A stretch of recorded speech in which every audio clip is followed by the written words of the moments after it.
Hello everyone. तो आज हम स्टार्ट करने वाले हैं बायोलॉजी का कंप्लीट कोर्स। चलिए तो स्टार्ट करते हैं अपन सबसे पहले लेसन नंबर 4 आनुवंशिकी या जेनेटिक्स से। और इस चैप्टर का नाम है बुक में वंशागति तथा विविधता के सिद्धांत। तो चलिए सबसे पहले बात करते हैं अपन कि आनुवंशिकी या जेनेटिक्स होती क्या है। तो देखिए आनुवंशिकी या जेनेटिक्स की डेफिनेशन क्या हो जाएगी कि जीव विज्ञान या बायोलॉजी की वह शाखा जिसमें वंशागति तथा विविधताओं का अध्ययन किया जाता है। तो देखिए दो वर्ड्स मिले अपने को, वंशागति और विविधता। तो देखिए वंशागति और विविधता क्या होती है तो बात करते हैं। वंशागति को इंग्लिश में बोलते हैं हेरेडिटी। इंग्लिश की टर्म्स को भी अपने को साथ साथ लेके चलना है, अच्छा रहेगा अपने लिए। तो वंशागति देखिए क्या होती है। तो वंशागति का मतलब है कि जो आनुवांशिक लक्षण होते हैं, तो आनुवांशिक लक्षणों का एक पीढ़ी से दूसरी पीढ़ी में स्थानांतरण होना। एक पीढ़ी से दूसरी पीढ़ी में स्थानांतरण होना ही क्या कहलाता है? वंशागति। क्या कहलाता है? वंशागति। यानी कि आनुवांशिक लक्षणों का एक पीढ़ी से दूसरी पीढ़ी में स्थानांतरण होना ही क्या कहलाएगा? वंशागति। नेक्स्ट है विविधता। विविधता देखिए जो पेरेंट्स है यानी कि जो ठीक है जो जनक पीढ़ी है, जनक पीढ़ी से बच्चों में क्या क्या परिवर्तन आएंगे, यानी कि जनक से संतति में होने वाले परिवर्तन। ठीक है, तो अपन है वो अपने पेरेंट्स से कुछ तो अलग हैं, तो उसी को अपन क्या कहते हैं? विविधताएं। उसी को हम क्या कहते हैं? विविधताएं। नेक्स्ट आता है कि हम जानते हैं कि भाई आनुवंशिक लक्षण है वो किसके थ्रू जाते हैं? डीएनए के बारे में। तो नेक्स्ट अपना टॉपिक है डीएनए। तो देखिए डीएनए की फुल फॉर्म क्या होती है? डीऑक्सी राइबो न्यूक्लिक अम्ल। क्या होती है? डीऑक्सी राइबो न्यूक्लिक अम्ल या राइबो न्यूक्लिक एसिड। आरएनए की फुल फॉर्म क्या होती है? राइबो न्यूक्लिक अम्ल। क्या होती है? राइबो न्यूक्लिक अम्ल।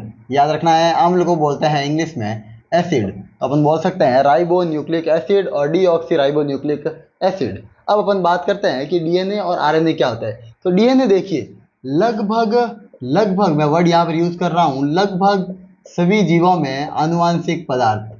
तो जो डीएनए है वो क्या होता है? लगभग सभी जीवों में आनुवांशिक पदार्थ के रूप में मिलता है। लेकिन जो आरएनए है वो सभी जीवों में आनुवांशिक पदार्थ के रूप में नहीं मिलता, केवल कुछ विषाणुओं में। केवल किस में मिलेगा? कुछ विषाणुओं में आनुवांशिक पदार्थ के रूप में मिलेगा। कौन? आरएनए। नेक्स्ट अपना टॉपिक है गुणसूत्र। गुणसूत्र देखिए क्या होता है। गुणसूत्र होता है डीएनए का बड़ा खंड। गुणसूत्र क्या होता है? डीएनए के बड़ा खंड। डीएनए का बड़ा खंड होता है, यदि कि बड़ा भाग होगा, बड़ा खंड जो प्रोटीन की सहायता से संघनित मिलेगा। प्रोटीन की सहायता से संघनित अवस्था में मिलता है। संघनित का मतलब क्या है? जैसे कि कंडेंस्ड फॉर्म, या जिसे अपन बोल सकते हैं कि गुथा हुआ। ठीक है, यानी कि डीएनए का बड़ा खंड जो प्रोटीन की सहायता से संघनित अवस्था में होता है। ओके, नेक्स्ट है जीन। जीन क्या होता है? देखिए जीन भी डीएनए का ही भाग है, लेकिन डीएनए का छोटा खंड है। जीन क्या है? डीएनए का छोटा खंड है, और जो स्वयं को अभिव्यक्त करेगा। जीन होगा वो हमेशा खुद को रिप्रेजेंट करेगा, यानी स्वयं को अभिव्यक्त करेगा। वेरी इंपॉर्टेंट डेफिनेशन है, सारी अच्छे से याद रखनी है अपने को। तो डीएनए का छोटा खंड है जो स्वयं को अभिव्यक्त करता है। नेक्स्ट अपने पास में टॉपिक एलील या युग्म विकल्पी। तो एलील क्या होता है? देखिए तो एक ही जीन के आणविक रूप, एक ही जीन के जो मॉलिक्यूलर फॉर्म्स होते हैं, जो आणविक रूप होते हैं, उसी को अपन क्या कहते हैं? एलील। तो एक ही जीन के जो आणविक रूप है उसी को अपन क्या कहते हैं? एलील। जैसे कि मैं एग्जांपल लूं तो जो है तने की लंबाई, तो हाइट ऑफ स्टेम है, तो तने की लंबाई के दो एलील होते हैं। दो एलील होंगे, कौन से? लंबा और बौना। कौन से एलील हो जाएंगे? लंबा और बौना। और अपन एग्जांपल लें तो अपना जो ब्लड ग्रुप्स है उसके तीन एलील होते हैं, ए, बी और आई, जिसको अपन आगे पढ़ेंगे अच्छे से। तो ये एग्जांपल्स हो जाएंगे किसके? एलील के। अब देखिए एलील है उसको, एलील दो भाग में होता है, एक तो प्रभावी एलील और एक अप्रभावी एलील, डोमिनेंट और रिसेसिव। तो देखिए प्रभावी एलील या डोमिनेंट एलील का मतलब क्या है?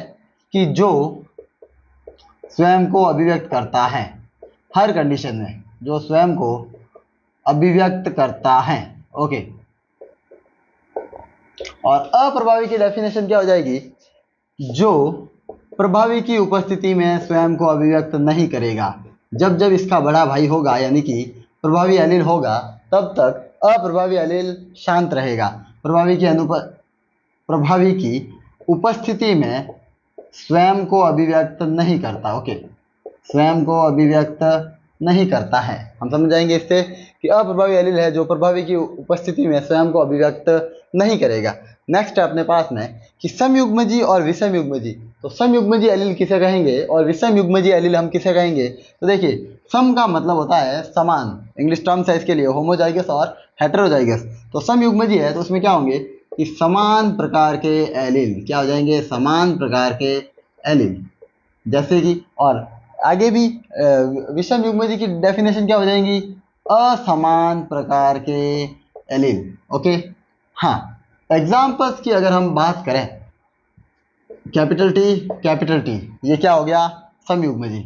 स्मॉल टी ये भी क्या हो गया? समयुग्मजी। कैपिटल ए ये भी क्या हो गया? समयुग्मजी। ऐसे अपन कुछ भी अगर दो चीज़ों को सेम लिखते हैं यानी कि समान लिखते हैं, वो क्या हो जाएंगे? समयुग्मजी एलील। लेकिन अगर मैं बात करूं असमान या विषम युग्मजी एलील की, तो क्या लिखेंगे अपन? Capital T small T, capital A small A. ऐसे को अपन क्या बोलेंगे? विषम युग्मजी या हेटेरोजाइगस एलील। नेक्स्ट आती है अपने पास में टर्म लक्षण प्ररूप और जीन प्ररूप। तो देखिए, लक्षण प्ररूप या फिनोटाइप, बुक में सीधा सीधा वर्ड दे रखा है, फिनोटाइप को ही हिंदी में लिख रखा है फिनोटाइप। तो फिनोटाइप से भी पूछ सकते हैं, तो अपने को ये इंग्लिश वर्ड्स भी याद रखने हैं। तो देखिए, लक्षण प्ररूप या फिनोटाइप क्या होते हैं? यानी कि किसी जीव को विश्लेषित करने वाले मापदंड। किसी जीव को विश्लेषित यानी कि अपन उसको देख कर ही उसका विश्लेषण कर सकते हैं, उसी को अपन क्या कहेंगे? विश्लेषित करने वाले मापदंड। ओके, जैसे कि उसकी लंबाई है, उसका आकार है, यानी कि देख कर अपने को जो पता चल रहा है, यानी कि उसकी लंबाई, आकार, रंग, ये सब चीज़ें आ सकती है इसमें। ठीक है, और अगर हम बात करें जीन प्ररूप की, तो जीन प्ररूप या जीनोटाइप की डेफिनेशन क्या हो जाएगी कि किसी जीव के जीनों अथवा एलीलों का संगठन, जीनों अथवा एलीलों का जो संगठन होता है, यानी कि वो उनकी आंतरिक संरचना कैसे हैं, उसी को अपन क्या कहते हैं? जीन प्रारूप। ओके, नेक्स्ट अपने पास में टॉपिक आता है मेंडल। मेंडल कौन थे? तो देखिए, ग्रेगर जॉन मेंडल। अब मेंडल का जो जन्म है वो कब हुआ था? 1822 में। और कहाँ हुआ था? ऑस्ट्रिया के ब्रून शहर में। कहाँ पर हुआ था? ऑस्ट्रिया के ब्रून शहर में। ये चीज़ें बताई जाती है लेकिन कोई काम की नहीं है, अपने काम की चीज़ है इस डेट को याद रखना, 1856 से 1863। क्यों? क्योंकि यहाँ से यहाँ तक मेंडल ने मटर पादप पर कार्य किया। मेंडल ने मटर पादप पर कार्य किया। कब? 1856 से 1863 में। ओके, तो ये डेट है अपने काम की, 1856 से 1863। अब मेंडल कौन थे इसके बारे में बात करते हैं। मेंडल थे वो पेशे से पादरी थे, यानी कि फादर ऑफ चर्च, और गणितज्ञ, मैथमेटिशियन भी थे, और वनस्पति विज्ञान यानी बॉटनी के अच्छे ज्ञानी थे। फिर मेंडल ने मटर के कितने जोड़ी लक्षण लिए? तो आंसर याद रखना अपने को, 7 जोड़ी विपर्यासी लक्षण। अब यहाँ पर टर्म आ रही है अपने पास में, विपर्यासी लक्षण क्या होते हैं? तो विपर्यासी लक्षण वे होते हैं जो एक दूसरे के ऑपोजिट होते हैं, यानी कि उल्टे होते हैं, उनको क्या बोलते हैं अपन? विपर्यासी लक्षण। जैसे कि लंबा है, लंबे का ऑपोजिट क्या हो जाएगा? बौना। पीला है, इसका ऑपोजिट क्या हो जाएगा? हरा। इसी को अपन बोलते हैं विपर्यासी लक्षण। फिर है वो 7 लक्षण कौन है? बहुत बहुत इंपॉर्टेंट है। तो देखिए, पहला है तने की ऊंचाई यानी कि हाइट ऑफ स्टेम। तो उसका प्रभावी लक्षण क्या होता है? लंबा और अप्रभावी बौना। अगर मैं बात करूं बीज के रंग की, तो बीज का जो प्रभावी रंग है वो होता है पीला और अप्रभावी होता है हरा। देखिए, बीज का रंग और फली का रंग तो उल्टा हो जाएगा। फली होती है, हम जानते हैं जब भी कोई फली है किसी की तो हम उसको देखते हैं, तो जब वो प्रभावी यानी कि फ्रेश जब फली होगी तो उसका रंग कैसा होगा? हरा। और जब वो सूख जाती है यानी कि मतलब कि बूढ़ी हो जाती है या सिकुड़ जाती है, तब वो कैसे पड़ जाती है? पीली, यानी कि उसका रंग हो जाता है पीला। तो और बीज का जो है प्रभावी रंग होता है पीला और अप्रभावी रंग होता है हरा। फिर है बीज का आकार। तो बीज का प्रभावी आकार कैसा होता है? गोल, और अप्रभावी आकार होता है मुरझाया या जिसे हम कहते हैं झुर्रीदार। फिर है फूल का रंग, तो फूल का प्रभावी रंग है बैंगनी और अप्रभावी है सफेद। फूल की स्थिति, यस स्थिति कैसे, तो प्रभावी स्थिति है अक्षीय और अप्रभावी है अंत्य। अक्षीय का मतलब क्या है कि टॉप पे फूल लगेगा, यानी कि अगर कोई फूल है और वो अगर किसी डाली के सबसे अगर टॉप पर लग रहा है तो उसको अपन क्या कहेंगे, अक्षीय फूल। और नेक्स्ट है फली का रंग की बात कर ली और फली का आकार, तो फली जब प्रभावी यानी कि तो होगी तो वो फूली हुई होगी यानी फूला आकार होगा, और अप्रभावी कैसी हो जाएगी, सिकुड़ी हुई। ओके, फिर अपन बात करते हैं, एक टॉपिक आता है कि रीडिस्कवरी ऑफ मेंडलिज्म, यानी कि मेंडल के कार्यों की पुनः खोज हुई थी।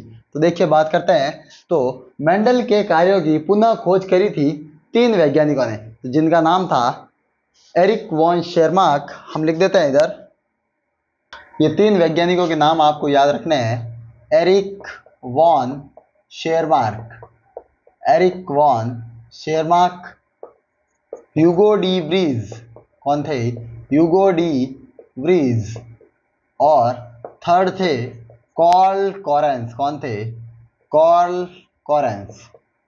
ओके, तो ये 3 नाम अपने को याद रखने हैं, Erich von Tschermak, Hugo de Vries और कॉर्ल कॉरेंस।